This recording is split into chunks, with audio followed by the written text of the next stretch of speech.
అందరికీ నమస్కారం. ముందస్తుగా ఈరోజు బద్వేల్ నగరంలో ఉన్నటువంటి కలియుగ వెంకటేశ్వర స్వామి ఆలయానికి విచ్చేసి మేమందరం కూడా అంటే ఏ పార్టీకి ఎవరికి సంబంధం లేకుండా అందరం కూడా భారతీయులం అనే ఒక నినాదంతో అందరం వచ్చి ఈరోజు మన భారతదేశంలో జరిగేటటువంటి యుద్ధానికి మామూలుగా మనం సహకరిస్తున్నటువంటి మన సైనికులైతేనేమి, అలాగే మన దేశ ప్రభుత్వం అయినటువంటి అయితేనేమి, అలాగే ఆ సైనికుల కుటుంబాలకైనా కూడా మనోధైర్యాన్ని నింపి ఎలాంటి మన సైనికులకు హాని కలగకుండా, అలాగే మన భారతదేశానికి ఎటువంటి నష్టం జరగకుండా ఉండాలని చెప్పి యుద్ధం కూడా తొందరగా ముగసాలని చెప్పి, అలాగే ఆ యుద్ధంలో భారతదేశం ఖచ్చితంగా విన్ను కావాలని చెప్పి కూడా మనస్ఫూర్తిగా కోరుకుంటూ ఈరోజు ఆ వెంకటేశ్వర స్వామిని మనస్ఫూర్తిగా కోరుకోవడం జరిగింది. కాబట్టి ఈ రోజు కూడా మనందరం కూడా చేతులెత్తి ప్రతి దేవుడికి మొక్కవలసిన విషయం ఏంటంటే మన భారతదేశం ఎప్పుడు కూడా అగ్రగామిగా ఉండాలి, భారతదేశం ఎప్పుడు ముందుండాలి అనే ఉద్దేశంలో మన భారతదేశం ఈ దెబ్బతో మొత్తం ప్రపంచ దేశాలన్నిటికీ కూడా భారతదేశం జోలికి వెళ్తే కనువిప్పు కలిగేలాగా ఉండాలని చెప్పి కోరుకుంటూ, అలాగే ఇలా మనకు ముఖ్యంగా నిన్నటి నుంచి మొన్న చూస్తున్నాం, మనందరం కూడా చూస్తున్నాము. వాళ్ళు ఎన్నో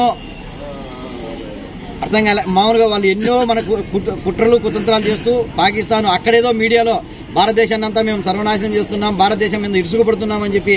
కూడా వాళ్ళు అంటే భ్రమల్లో కలలు కంటూ అక్కడ ప్రజలను కూడా మభ్యపెడుతున్నారు. వాటన్నిటికీ సమాధానం మన భారతదేశం మన ప్రియతమ నేత,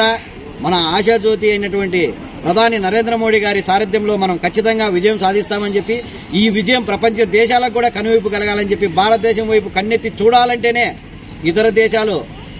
అసలు కన్నెత్తి కూడా చూసేదానికి జంకాలని చెప్పి కూడా నేను మనస్ఫూర్తిగా కోరుకుంటూ, ఇందులో భాగంగా మనము ప్రతి ఒక్కరు కూడా ఈ రోజు గాని రేపు గాని ఉన్నాడు గాని మనం అందరం కూడా అంటే మనం కాకుండా మన కుటుంబ సభ్యులు గాని మన ఊర్లలో ప్రతి ఊర్లో కూడా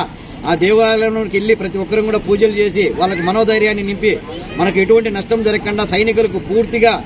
మద్దతు తెలపాలని చెప్పి, అలాగే మన భారతదేశానికి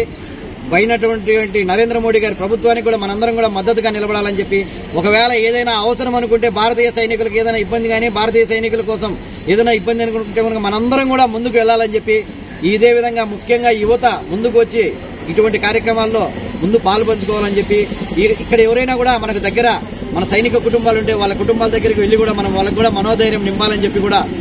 ఈ సభాముఖంగా తెలియజేస్తున్నాను. పత్రికా సమావేశం పత్రికా మిత్రులందరూ కూడా సపోర్ట్ గా ఉండి ఎటువంటి